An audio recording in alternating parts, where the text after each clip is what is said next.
Assalamualaikum warahmatullahi wabarakatuh. Saya Saradian Anjani dengan NIM 210320041. Pada kesempatan kali ini saya akan menjelaskan materi dari mata kuliah kepemimpinan, yaitu dengan materi kepemimpinan dan komunikasi dalam mengelola resiko organisasi.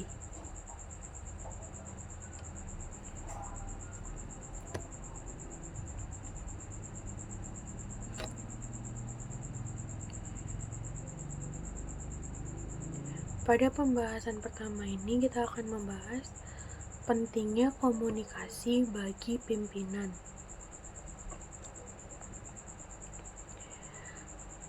Pentingnya komunikasi bagi pimpinan, yang pertama itu komunikasi membangun iklim organisasi, di mana iklim organisasi adalah suatu kerja dan interaksi yang terjadi di dalam organisasi. Komunikasi yang baik antara pimpinan dan karyawan menciptakan iklim yang kondusif untuk mencapai tujuan organisasi.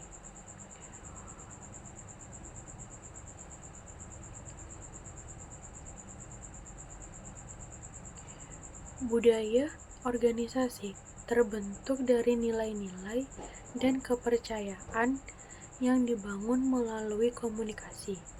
Jadi, pimpinan harus berkomunikasi secara efektif untuk menanamkan visi, misi, dan nilai organisasi kepada semua anggota. Yang kedua, peran komunikasi dalam kepemimpinan meliputi kepemimpinan yang efektif. Di sini, pemimpin tidak hanya harus berpengetahuan dan memiliki wawasan, tetapi pemimpin juga harus mampu berkomunikasi dengan baik untuk memotivasi serta menggerakkan tim. Leadership is communication. Inti dari kepemimpinan adalah komunikasi.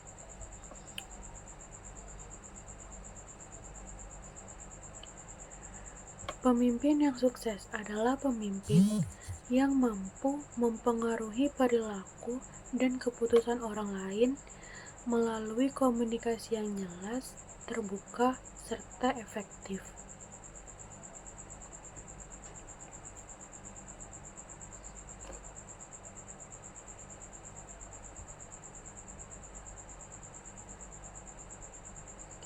Yang ketiga, komunikasi sebagai alat pengaruh.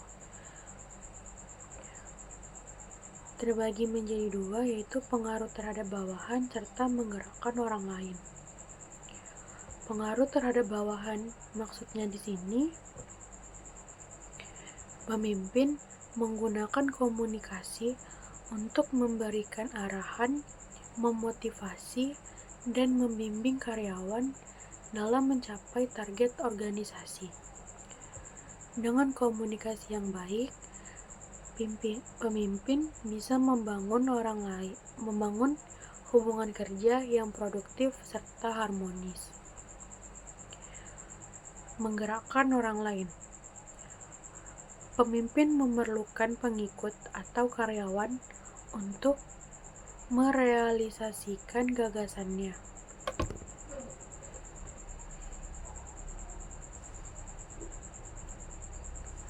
Tanpa adanya komunikasi yang baik, akan sulit bagi pemimpin untuk mewujudkan visi dan misi dari sebuah organisasi.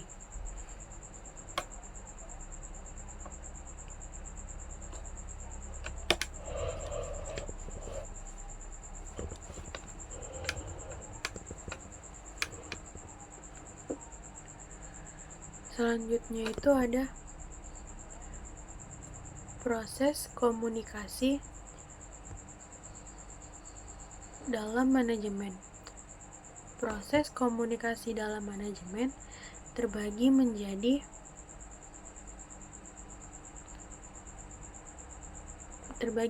4 proses. Proses yang pertama itu perencanaan atau planning, yang kedua pengorganisasian atau organizing, yang ketiga pengarahan atau directing, serta yang keempat pengambilan keputusan. Proses yang pertama, perencanaan atau planning.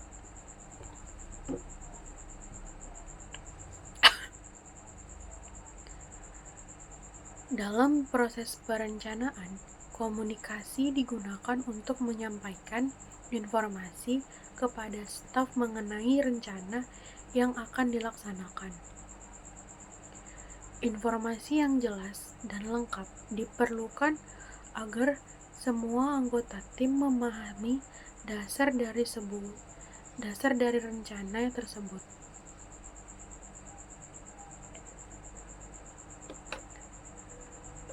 Proses yang kedua tadi, pengorganisasian atau organizing. Di sini, komunikasi diperlukan untuk menyampaikan tugas serta tanggung jawab yang harus dilaksanakan oleh bawahan.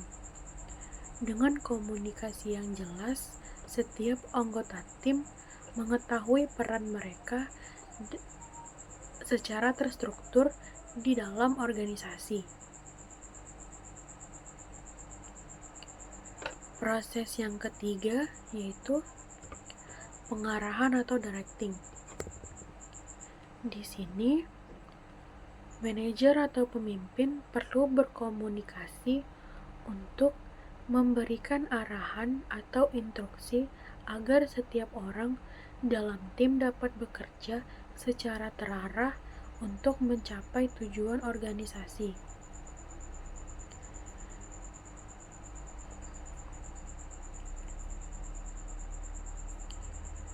Setelah proses yang terakhir, itu tadi pengambilan keputusan, di mana di sini komunikasi memungkinkan manajer untuk mengambil keputusan yang baik berdasarkan informasi yang dikumpulkan dari berbagai sumber di dalam organisasi. Tanpa komunikasi yang efektif, pengambilan keputusan dapat terganggu.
Baik, selanjutnya itu ada teori komunikasi dalam organisasi.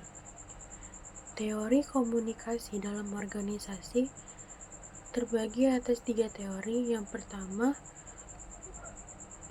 komunikasi formal.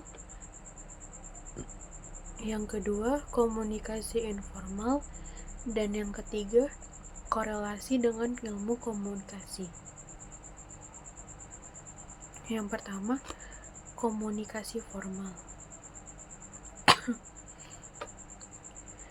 Komunikasi formal yaitu komunikasi yang diakui dan disetujui oleh organisasi.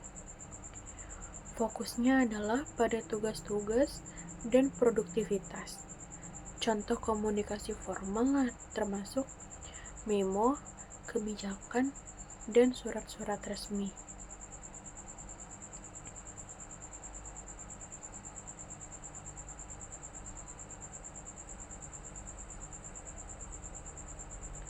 Yang kedua, komunikasi informal.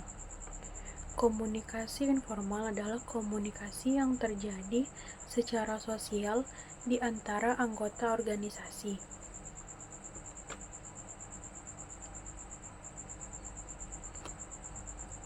Komunikasi ini tidak selalu terkait langsung dengan pekerjaan, namun tetap penting dalam membangun hubungan antar anggota. Contohnya adalah percakapan santai atau obrolan selama jam istirahat. Teori yang ketiga yaitu korelasi dengan ilmu komunikasi.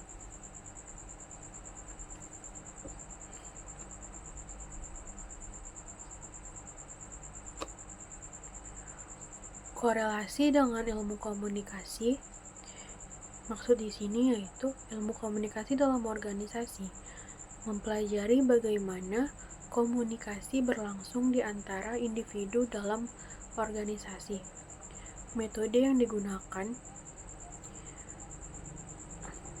serta media yang dipilih dan faktor-faktor yang menjadi hambatan di dalam proses komunikasi.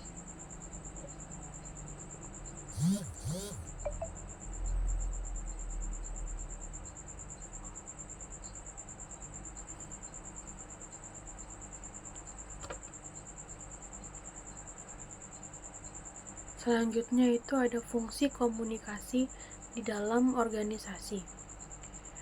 Fungsi komunikasi di dalam organisasi terbagi menjadi 4 fungsi. Fungsi yang pertama itu fungsi informatif, yang kedua fungsi regulatif, yang ketiga fungsi persuasif, dan yang keempat fungsi integratif. Fungsi yang pertama, fungsi informatif. Komunikasi berfungsi sebagai sarana penyampaian informasi yang diperlukan oleh anggota organisasi untuk menjalankan tugas mereka.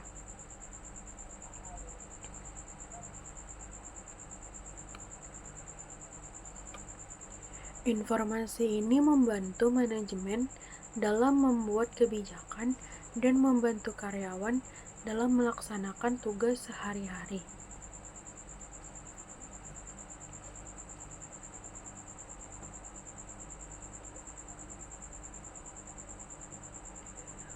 Fungsi yang kedua yaitu fungsi regulatif, di mana komunikasi berfungsi untuk mengatur perilaku anggota organisasi melalui aturan dan regulasi yang berlaku. Fungsi ini memastikan bahwa pekerjaan dijalankan sesuai dengan prosedur yang telah ditetapkan.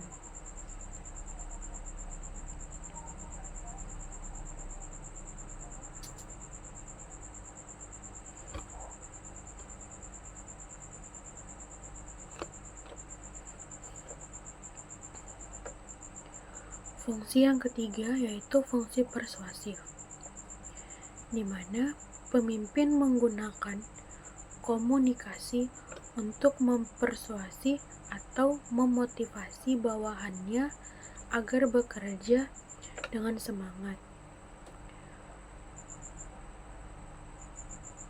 Pemimpin yang baik lebih memilih untuk mempengaruhi karyawan melalui persuasi daripada memaksakan dengan kekuasaan.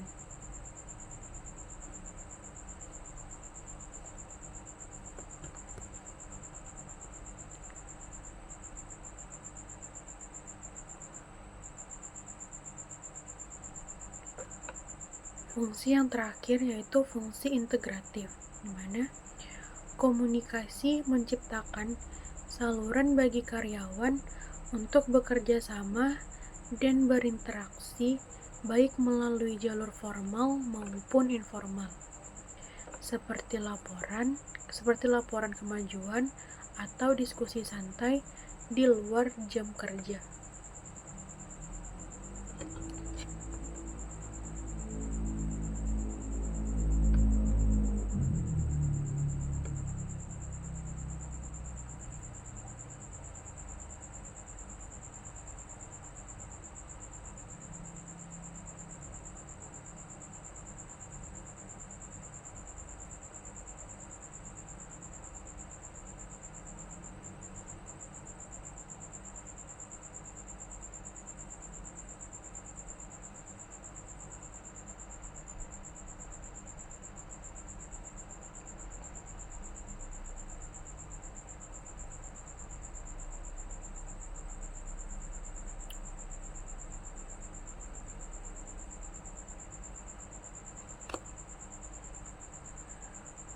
Selanjutnya ada peran pemimpin dalam komunikasi organisasi.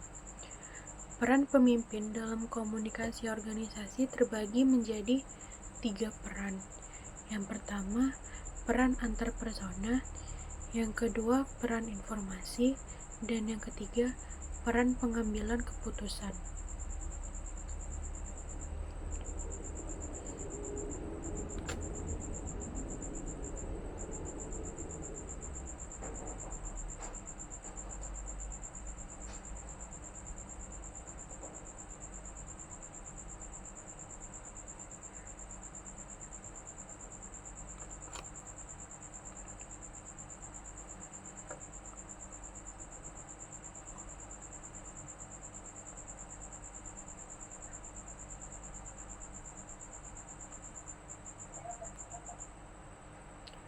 Peran yang pertama, peran antar persona, meliputi 3 cakupan. Yang pertama, tokoh, di mana pemimpin berperan sebagai figur simbolis dalam organisasi, menghadiri acara-acara penting baik di dalam maupun di luar organisasi. Cakupan yang kedua yaitu pemimpin, di mana pemimpin bertanggung jawab untuk memastikan bahwa semua anggota tim bekerja sesuai dengan rencana dan memberikan motivasi agar karyawan tetap produktif. Cakupan yang ketiga yaitu penghubung, di mana pemimpin bertindak sebagai jembatan antara organisasi dengan pihak eksternal, berkomunikasi secara formal maupun informal untuk membangun hubungan kerja yang baik.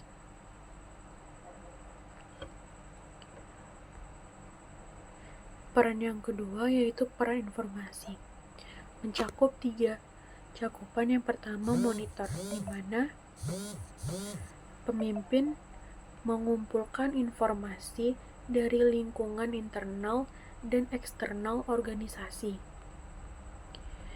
Cakupan yang kedua yaitu penyebar, di mana pemimpin menyebarkan informasi penting dari luar atau dari manajemen kepada bawahannya. Yang ketiga yaitu juru bicara, di mana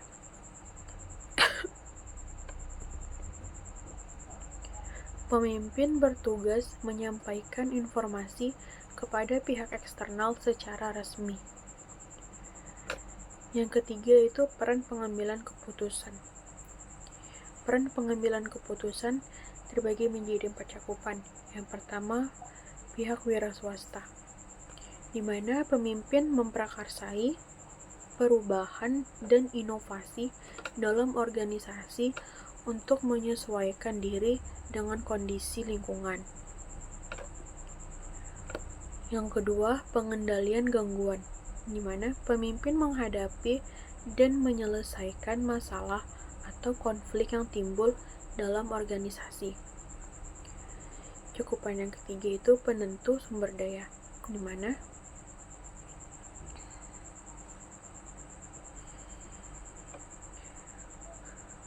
pemimpin bertanggung jawab untuk menentukan Sebagaimana sumber daya organisasi, meliputi manusia, keuangan, dan lain-lain yang akan dialokasikan.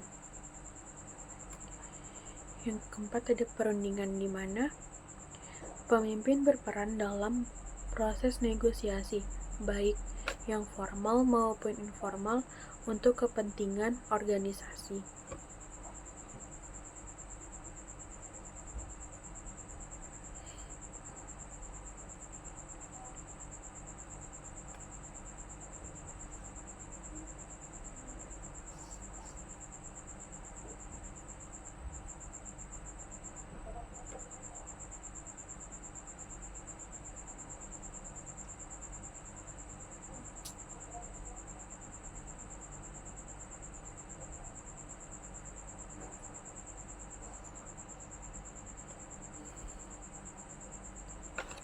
Selanjutnya itu ada gaya komunikasi pemimpin.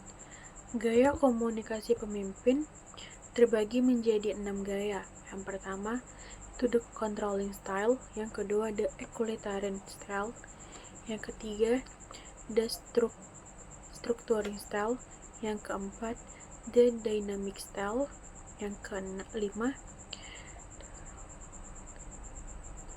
the relinquishing style, yang keenam itu ada the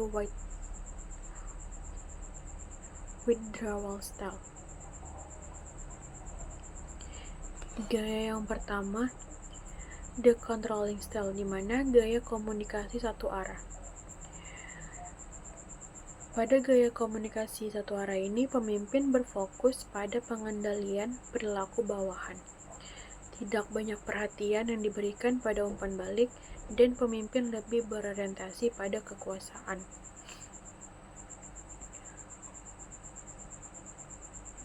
Gaya yang kedua the equalitarian style, di mana gaya komunikasi dua arah atau gaya komunikasi yang terbuka, di mana setiap anggota organisasi dapat berbagi pendapat dan gagasan dalam suasana yang santai dan informal.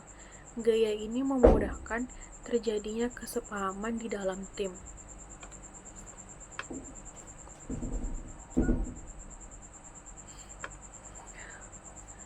Yang ketiga ada structuring style, komunikasi berstruktur, yaitu dengan penekanan pada instruksi yang jelas mengenai tugas, penjadwalan pekerjaan, serta aturan yang harus diikuti oleh para bawahan.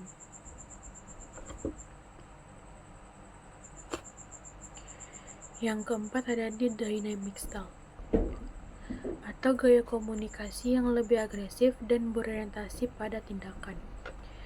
Gaya kepemimpinan ini digunakan dalam situasi kritis untuk menstimulasi karyawan agar bekerja lebih cepat serta efisien.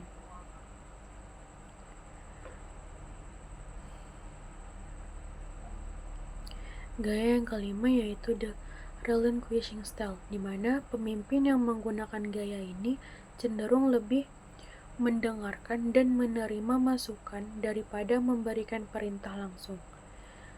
Gaya ini cocok digunakan ketika bekerja dengan tim yang berpengetahuan luas serta bertanggung jawab. Gaya yang terakhir yaitu the withdrawal style, di mana gaya komunikasi ini pemimpin menghindari interaksi atau komunikasi karena masalah pribadi atau hambatan emosional, di mana hal ini bisa melemahkan kerjasama di dalam suatu tim.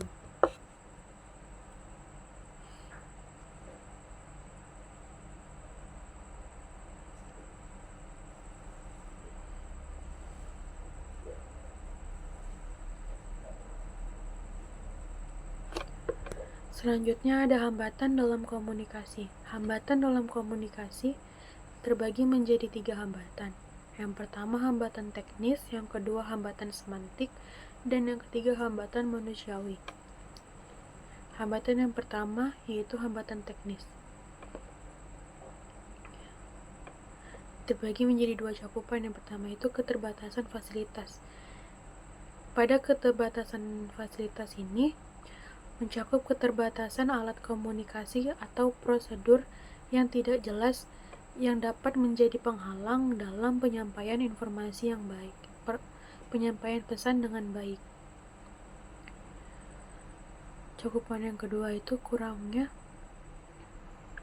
informasi atau penjelasan, di mana ketidakjelasan dalam memberikan instruksi atau informasi dapat menyebabkan miskomunikasi.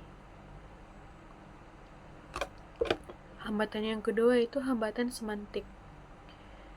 Pada hambatan semantik ini, gangguan dalam penafsiran kata atau simbol yang menyebabkan perbedaan pengertian antara komunikator dengan komunikan. Kata yang sama bisa ditafsirkan secara berbeda dan menyebabkan kebingungan. Hambatan yang ketiga yaitu hambatan manusiawi. Faktor emosi dan persepsi. Emosi atau prasangka pribadi dan persepsi dapat mempengaruhi bagaimana seseorang menafsirkan pesan yang diterima. Pada hambatan manusiawi ini tuh mencakup keterbatasan indera, di mana kesulitan fisik atau mental dalam menerima dan memproses informasi juga bisa menjadi suatu penghalang.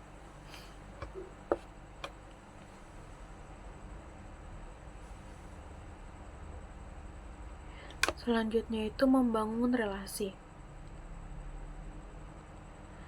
Langkah-langkah dalam membangun relasi ini ada 6. Yang pertama, kepercayaan diri. Yang kedua, jujur dan tulus. Yang ketiga, adaptasi.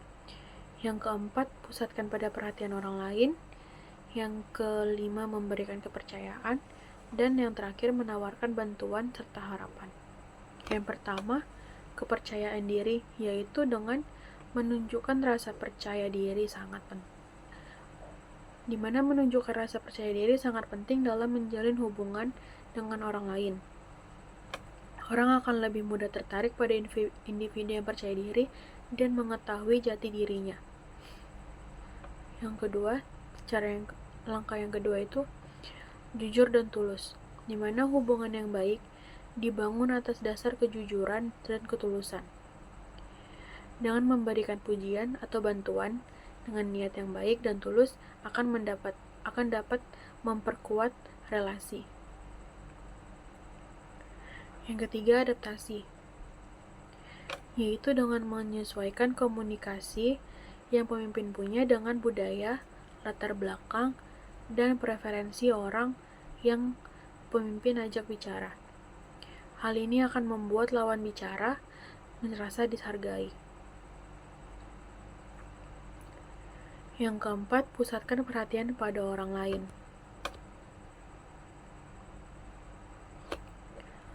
Orang merasa lebih dihargai ketika mereka menjadi pusat perhatian. Jadi, jadikan orang lain sebagai prioritas dalam komunikasi, bukan diri Anda sendiri. Yang kelima, memberikan kepercayaan. Membangun hubungan yang baik dapat dilakukan dengan memberikan kepercayaan kepada orang lain. Hal ini akan membantu mereka berkembang dan menunjukkan potensi terbaiknya. Yang keenam, menawarkan bantuan dan harapan, yaitu dengan tawarkan bantuan dan berikan harapan kepada orang lain untuk membangun masa depan yang lebih baik. Hal ini akan menciptakan siklus relasi yang saling menguntungkan.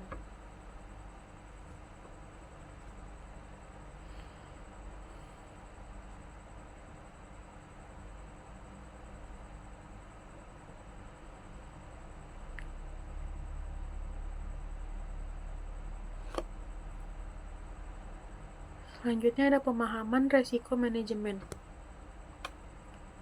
Yang pertama, definisi manajemen resiko.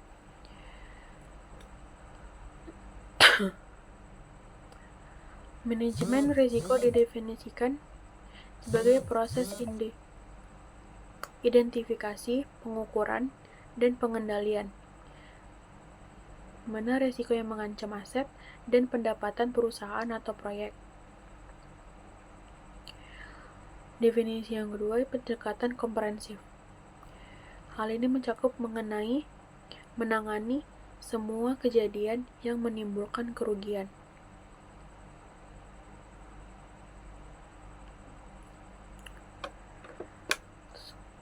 Definisi yang ketiga itu proses logis, yaitu dengan memahami eksposur, resiko, dan menentukan penanganannya secara sistematis.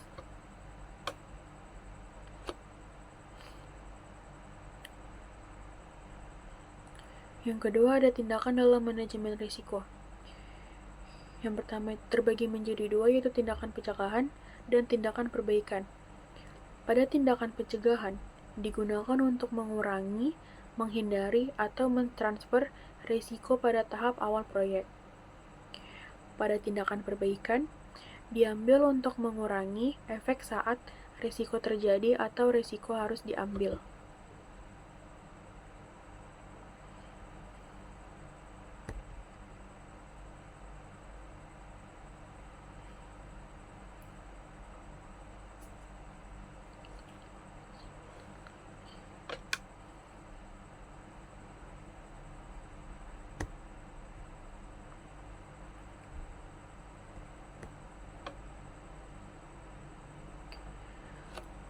Selanjutnya ada pendekatan sistematis manajemen risiko.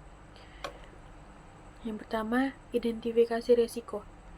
Mencakup mengenali semua potensi risiko yang dapat menghambat pencapaian tujuan organisasi, menyebabkan kerugian atau merusak reputasi perusahaan. Faktor risiko dapat berasal dari internal ataupun eksternal. Yang kedua, analisis dan evaluasi risiko, yaitu dengan mengukur risiko berdasarkan dua faktor. Yang pertama, kemungkinan terjadi atau likelihood, dan dampak atau impact. Serta dengan evaluasi risiko melibatkan pengukuran besarnya pengaruh risiko terhadap pencapaian tujuan organisasi. Yang ketiga, respon risiko,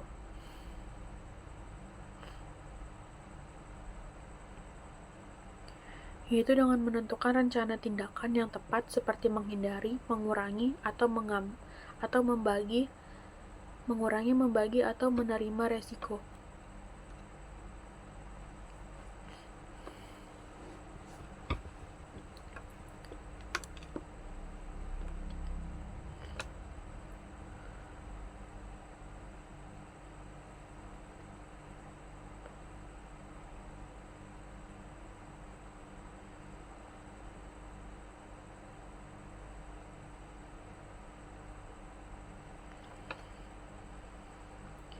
Selanjutnya ada manfaat manajemen risiko. Manfaat manajemen risiko terbagi menjadi 3. Yang pertama, bagi pengambilan keputusan. Bagi pengambilan keputusan di sini membantu dalam menangani masalah yang kompleks dengan pendekatan yang sistematis dan logis. Memberikan dasar yang lebih baik dalam menghadapi ketidakpastian.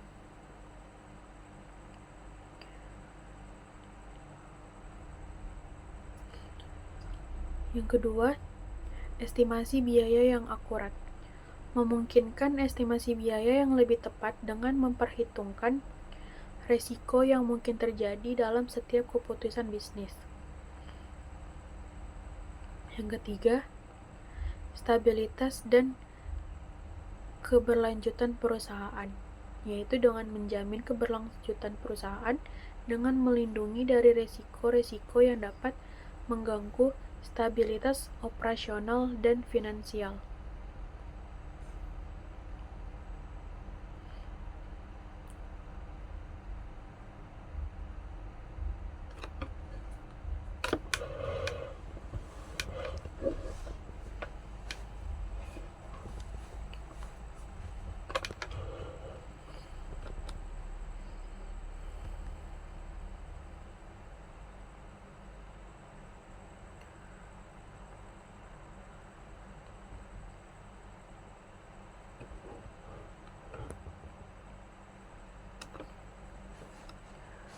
Selanjutnya ada sasaran manajemen risiko. Sasaran manajemen risiko terbagi menjadi 4, yaitu mencegah kegagalan perusahaan, stabilitas operasional, meminimalkan biaya, dan pertumbuhan berkelanjutan. Yang pertama, mencegah kegagalan perusahaan, yaitu dengan mengelola risiko dengan tepat, dapat mencegah perusahaan dari kegagalan akibat risiko yang tidak dapat diantisipasi.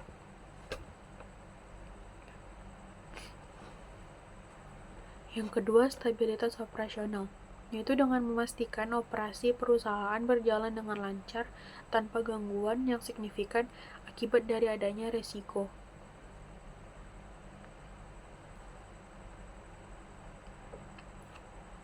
Yang ketiga, meminimalkan biaya, yaitu dengan pengelolaan risiko yang lebih baik dapat menekan biaya tambahan akibat kegagalan atau kerugian yang tidak terduga.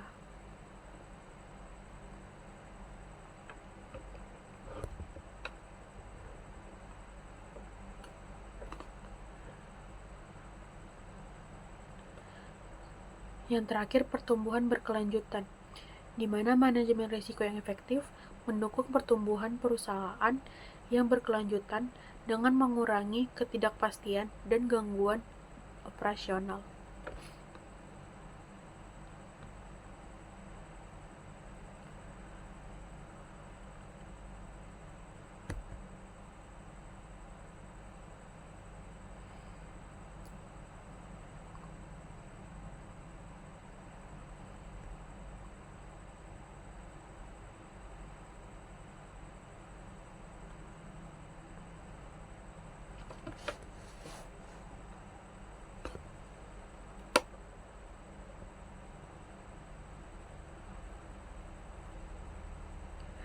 Selanjutnya ada pengawasan dan budaya manajemen risiko.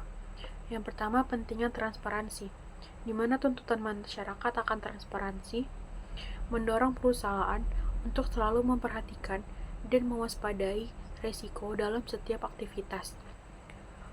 Yang kedua, evaluasi risiko secara berkala. Evaluasi risiko dilakukan secara periodik untuk memastikan manajemen tetap waspada terhadap perubahan yang dapat meningkatkan risiko. Yang ketiga, tata kelola yang baik atau good governance. Manajemen risiko merupakan elemen kunci dalam tata kelola perusahaan yang baik. Setiap level manajemen perlu proaktif dalam mengidentifikasi dan mengelola risiko.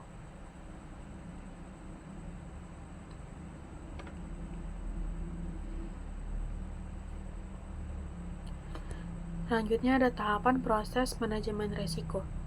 Tahapan proses manajemen risiko terbagi menjadi 4 tahapan. Yang pertama, identifikasi risiko atau risk identification. Yang kedua, penilaian risiko atau risk assessment. Yang ketiga, ada respon terhadap risiko atau risk response. Yang keempat, pantauan dan pelaporan risiko atau risk monitoring dan reporting. Yang pertama, identifikasi risiko atau risk identification, yaitu dengan mengidentifikasi semua risiko yang terkait dengan aktivitas organisasi, termasuk yang baru muncul dan yang sudah dikenal. Serta risiko dikelompokkan ke dalam kategori. Kategori yang dimaksud di sini yaitu risiko strategis, operasional, finansial, reputasi, kepegawaian, dan lain-lain. Tahapan yang kedua yaitu penilaian risiko atau risk assessment, yaitu dengan mengukur dampak dan kemungkinan terjadinya risiko. Kriteria penilaian mencakup likelihood dan impact. Hasil penilaian dimasukkan ke dalam peta risiko atau risk map, dengan risiko yang tinggi diberi warna merah dan risiko yang rendah diberi warna hijau.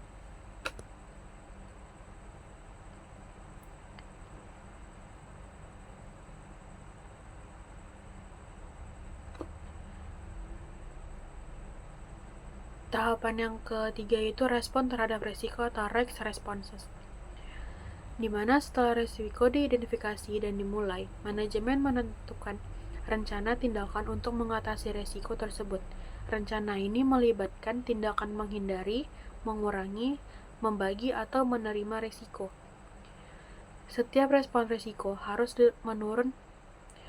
menurunkan dampak dan kemungkinan terjadi hingga mencapai tingkat risiko yang dapat diterima atau risk tolerance. Tahapan yang terakhir yaitu pemantauan atau pelaporan risiko. Pemantauan risiko dilakukan untuk memastikan semua tindakan yang telah diambil dan risiko tetap berada dalam ambang batas yang dapat diterima.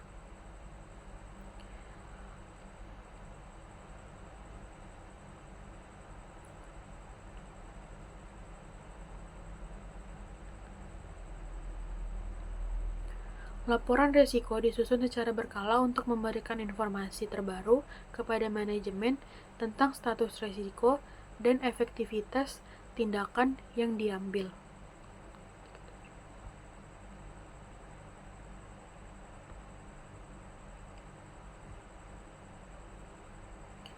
Selanjutnya ada peran pemimpin dalam mengelola risiko. Yang pertama ada komitmen pemimpin atau tone at the top.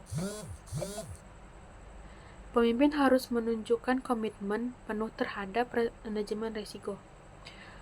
Pimpinanlah yang memulai dan mempengaruhi perilaku seluruh karyawan terhadap pentingnya manajemen risiko. Yang kedua, edukasi dan pelatihan, yaitu dengan memberikan edukasi kepada seluruh karyawan dan stakeholder mengenai pentingnya manajemen risiko. Pelatihan berkala dan workshop tentang risiko perlu dilakukan agar seluruh pihak memahami bagaimana risiko dapat mempengaruhi organisasi dan cara mengenanganinya.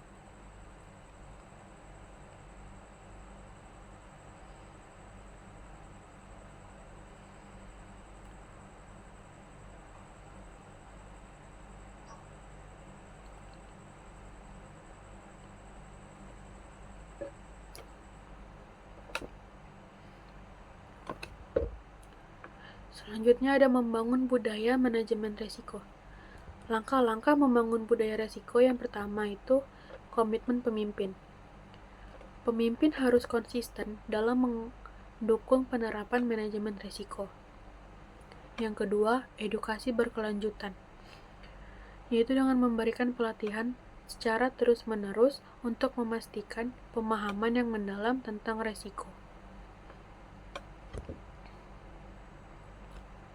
Yang ketiga, knowledge sharing, yaitu dengan membuka ruang bagi karyawan untuk saling berbagi pengalaman mengenai penanganan risiko.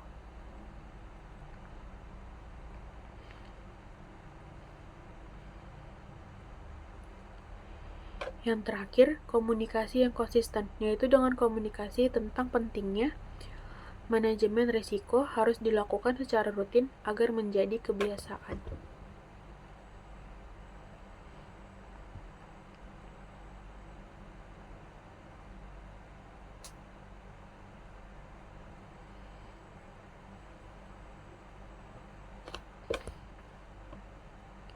Pembahasan terakhir yaitu tentang tantangan dalam membangun budaya manajemen risiko.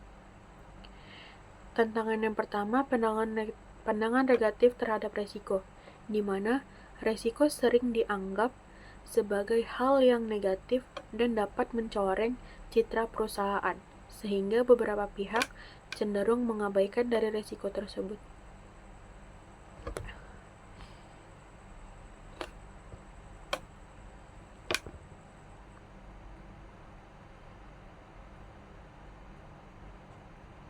Yang kedua, persepsi biaya, di mana banyak yang menganggap bahwa manajemen risiko hanya menambah biaya operasional, padahal kegagalan mengelola risiko dapat menyebabkan kerugian jauh yang lebih besar.